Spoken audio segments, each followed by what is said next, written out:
Guys तो हम आज जानते हैं जनगणना 2011 से रिलेटेड बहुत ही इम्पोर्टेंट फैक्ट्स जो बार बार कॉम्पिटिटिव एग्जाम्स में रिपीट होते हैं। तो आइए शुरू करते हैं।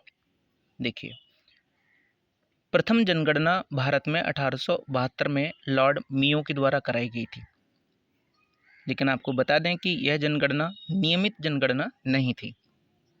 तो प्रथम नियमित जनगणना 1881 में लॉर्ड रिपन के द्वारा शुरू की गई थी। ठीक है, ये दोनों फैक्ट अच्छी तरह से ध्यान में रखना है। 1872 प्रथम जनगणना लेकिन नियमित नहीं, और प्रथम नियमित जनगणना 1881 किसके द्वारा? तो लॉर्ड रिपन के द्वारा। अच्छा, इसके बाद देखिए, जनगणना की दृष्टि से महान विभाजक वर्ष के रूप में किसे जाना जाता है? तो 1921 के लिए जाना जाता है। अब देखिए, जनगणना 2011 के अकॉर्डिंग भारत की जनसंख्या कितनी बताई गई है? तो ये लगभग बताई गई है 121 करोड़।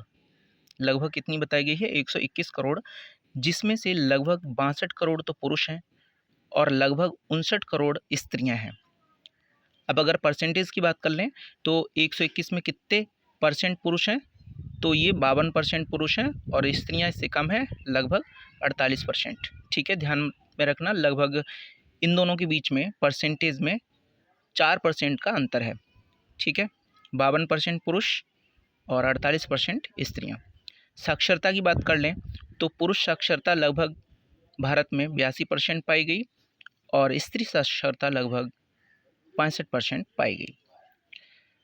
भारत में प्रति हजार पुरुषों पर स्त्रियों की संख्या 940 पाई गई और भारत का जनसंख्या घनत्व 382 व्यक्ति प्रति वर्ग किलोमीटर। अच्छी तरह से ध्यान रखना है, 940 से 1000 पर। ठीक है, जनसंख्या घनत्व 382 व्यक्ति पर वर्ग किलोमीटर। इसके बाद है नागालैंड की जो दशकीय वृद्धि ऋणात्मक रही। ठीक है, ये बहुत ज़्यादा इंपॉर्टेंट क्वेश्चन है और बार बार एग्जाम्स में रिपीट होता है। नागालैंड की दशकीय वृद्धि ऋणात्मक रही, तो कितनी रही है ऋणात्मक? -0.47%। ठीक है। अच्छा, सर्वाधिक घनत्व वाले प्रदेश कौन कौन से हैं? तो इसके लिए देखो, एक ट्रिक ध्यान रखो, घमंड करो। ठीक है, घनत्व की वजह से यहाँ पे घमंड लिखा हुआ है। घमंड का मतलब समझ लेना, घनत्व। घमंड करो, बाप का यूपी है, बाप। बी मतलब बिहार, सबसे ज़्यादा जो घनत्व है वो बिहार में है। पी मतलब हो जाएगा पश्चिम बंगाल में। ठीक है, उससे कम पश्चिम बंगाल में, उससे कम केरल में, उससे कम आंध्र प्रदेश में। ठीक है, फिर इसके बाद देखिए, सर्वाधिक जनसंख्या वाले राज्य। तो इसके लिए एक ट्रिक है, यूपी में माँ बाप बहुत अधिक हैं, इसीलिए यहाँ की जनसंख्या बहुत ज़्यादा है। यूपी का मतलब यूपी इसमें फर्स्ट नंबर पे है सर्वाधिक जनसंख्या। सर्वाधिक जनसंख्या कहाँ है? यूपी में। इसके बाद फिर आ जाता है कौन? महाराष्ट्र दूसरे नंबर पे, तीसरे नंबर पे बिहार, चौथे नंबर पे पश्चिम बंगाल है। अच्छा, साक्षरता के क्रम की बात कर लें तो केरल की साक्षरता सर्वाधिक है, इसके बाद फिर मिजोरम आता है। और साक्षरता में सबसे ज़्यादा पिछड़ा हुआ, सबसे कम साक्षर लोग कहाँ हैं? तो ये हैं आपके बिहार में। इसके बाद पुरुष साक्षरता के मामले में सबसे कम कौन है? बिहार। और स्त्री साक्षरता के मामले में सबसे कम कौन है? तो ये है राजस्थान। सर्वाधिक लिंगानुपात की बात करें तो केरल में सबसे ज़्यादा लिंगानुपात है, और इसके बाद आंध्र प्रदेश, इसके बाद छत्तीसगढ़, फिर मणिपुर। इसके लिए ट्रिक है आपका के आ छमणी, इस तरीके से ध्यान रखना। ठीक है, लिंगानुपात के लिए के आ छमणी। अब देखिए, फिर देखिए, सर्वाधिक शहरी जनसंख्या किस में है? तो इसके लिए ट्रिक याद रखना है आपको, महा यूपी। ठीक है, महा मतलब महाराष्ट्र में सबसे ज़्यादा शहरी जनसंख्या है, फिर इसके बाद आपका यूपी आता है। सर्वाधिक ग्रामीण जनसंख्या, तो सर्वाधिक ग्रामीण जनसंख्या हिमाचल प्रदेश की है और फिर दूसरे नंबर पे है बिहार।